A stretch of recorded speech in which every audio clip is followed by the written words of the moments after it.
Jacques Serré, bonjour. Michel Lenoir, bonjour. Alors aujourd'hui, pour notre rubrique SOSPV, nous allons parler des taux d'alcoolémie. Pourquoi? Parce que quelquefois, on pense qu'en fait qu'on est au-dessus du seuil d'alcoolémie ou en dessous. Tout ça est un peu fluctuant. Et même si on a un éthylotest à bord, les choses peuvent changer une fois qu'on souffle dans l'éthylomètre des gendarmes. Expliquez-nous ça. Un exemple. J'ai un dossier, un jeune homme a une soirée faiblement arrosée d'alcool, il prend son véhicule et vérifie que justement son éthylotest est négatif. Il est négatif.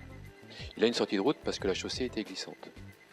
Son père averti vient et lui fait souffler dans son éthylotest. L'éthylotest est négatif. Les gendarmes arrivent, une demi-heure après, et là l'éthylotest des gendarmes est positif. Et après il y a l'éthylomètre donc dans l'appareil qui est dans leur fourgon ou qui est à la gendarmerie. Et là l'éthylomètre révèle les deux taux à 0,31 mg.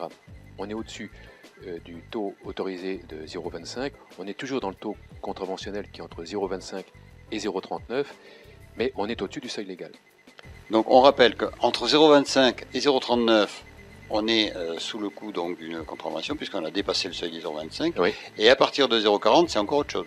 On est dans un taux délictuel. Donc on passe devant le tribunal correctionnel et non pas devant le juge de proximité.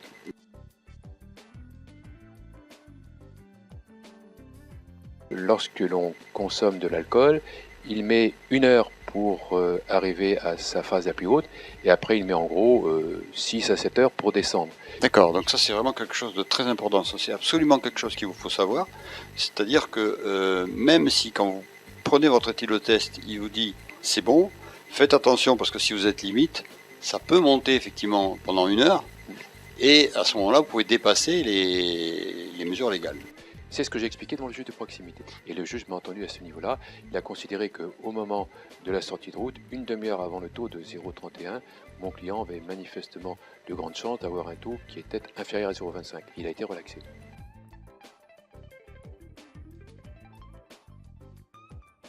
Alors, pour le permis probatoire, les normes sont différentes. Expliquez-nous ça.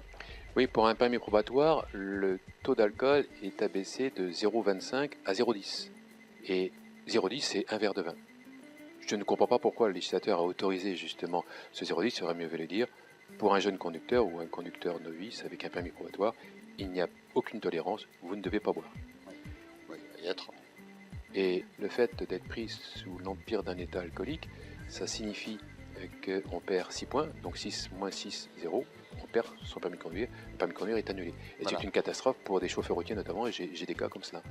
Et ce qui est important aussi, ce qu'il faut rajouter, c'est qu'il y a une marge d'erreur qui est de 0,032. Ça signifie que si je me fais prendre à 0,13, je peux tout à fait plaider sur la marge d'erreur pour être en dessous des 0,10.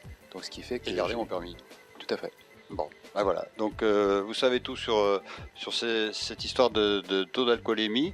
Je crois que c'était intéressant qu'on fasse un point là-dessus parce que l'été arrive. On a des fois un peu envie de boire un petit coup de rosé, puis on ne sait pas trop comment ça peut finir.